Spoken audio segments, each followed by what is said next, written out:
Bonjour et bienvenue. Aujourd'hui, nous allons nous intéresser à une étape importante dans notre métier qui conditionne d'ailleurs grandement la satisfaction client. Il s'agit de l'ajustage. Et parce qu'un bon ajustage est avant tout un ajustage précis, nous utiliserons dans cette vidéo la table de mesure et des outils de report. Alors commençons tout de suite par quelques précisions sur deux notions que sont le rhabillage et l'ajustage. Le rhabillage, qui consiste à remettre selon des règles précises une monture en forme, s'effectue en sortie d'usine et doit être contrôlé régulièrement en magasin.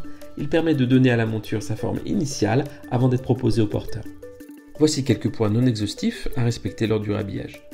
Les plaquettes doivent être symétriques en angle et en distance par rapport au centre du pont. Le pont doit être à l'horizontale.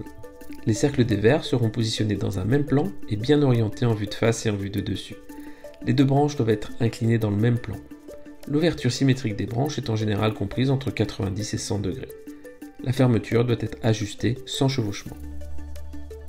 L'ajustage consiste à adapter la monture au visage. Il s'effectue au moins 2 fois lors d'une vente, avant la prise de mesure et à la livraison de l'équipement. Il assure le confort de la monture, son maintien et la performance optique. Nous commençons notre ajustage sur une monture rhabillée, branche découdée. La première étape de l'ajustage se fera à l'aide d'une table de vérification et d'un céphalomètre. L'intérêt de la table d'ajustage est qu'elle permet un travail de précision avec un résultat obtenu rapidement en termes de confort et de tenue. Nous allons commencer par prendre quelques mesures. L'écart sphénoïdal, l'écart temporal, l'écart supéro-auriculaire et enfin l'écart au niveau du rocher. Après les avoir reportés sur la fiche de mesure, il ne reste plus qu'à préajuster notre monture à ses dimensions grâce à la table d'ajustage. La deuxième étape consiste à ajuster la monture en observant les appuis directement sur le visage. Nous commencerons l'ajustage à partir du nez et poursuivrons étape par étape jusqu'à l'arrière des oreilles. Au niveau du nez, nous contrôlons 3 angles. L'angle de face, l'angle de chasse et pour les lunettes avec un aisselle, l'angle de crête.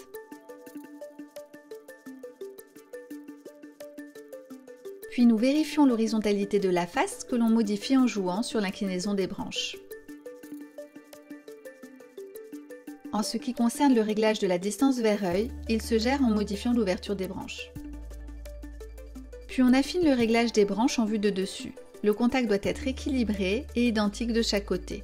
Ensuite, nous marquons au crayon blanc le point de coudage. Enfin, on affine le contact à l'arrière de l'oreille. La branche doit suivre sans pression la forme de l'oreille et du rocher jusqu'au bout de la spatule. Pour terminer, il faut tester l'ajustage sur un visage en mouvement. On demande alors au porteur de sourire et de prendre différentes expressions afin d'adapter la monture et d'atteindre le confort parfait.